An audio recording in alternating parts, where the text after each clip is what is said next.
2 ఏళ్ళకు కూడా నువ్వు బలోపేతం కాలేదా? ఇప్పుడు నీ ఇంకా అవసరం పడుతున్నారు బిజెపోళ్ళు వచ్చి పట్టుకొని తిరుగుతున్నట్టు, రండి మా పార్టీలో కాంట్రాక్టర్లను వాళ్ళను ఇళ్ళు తిప్పుతా ఉన్నారు ఖమ్మంలో. మొన్నటిదాకా రఘునాథపాలెం మండలంలో తిప్పారు, ఇప్పుడు ఖమ్మం టౌన్లో తిప్పుతా ఉన్నారు.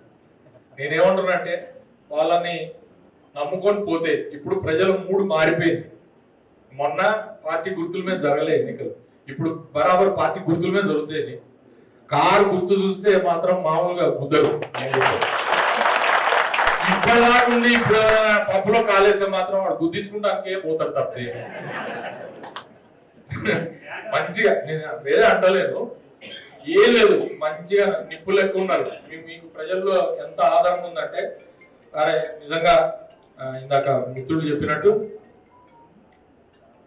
ఇన్ని ఒడిదుడుకులు ఎదుర్కొని ఇంత పోరాటం స్ఫూర్తిని చూపించి లాస్ట్కి ఎవడైనా దారి పడతాడా? 7 సంవత్సరాలు ఇదంట ఎక్కడికంటే ఎవడో ఇంటికి వచ్చాక మురికాల్లో పడతాడు. అట్లా అవుతుంది వాళ్ళ పరిస్థితి. కానీ మంచి చెడు చెప్పాలి పెద్దలు కాబట్టి, మన ఇంట్లో పెద్ద మనిషి కాబట్టి, అట్లా కాదు రా నువ్వు తప్పడానికి ఏకు అని చెప్పాలి. వేసిన వాళ్ళు ఏమయ్యా? ఏది సుడా చైర్మన్, ఏది గ్రంథాలయ సంస్థ చైర్మన్, ఏది local to global news at your finger tips. మీ చేతిలో ఒక ఆయుధం. Download R TV app. Media legend Ravi Prakash is back.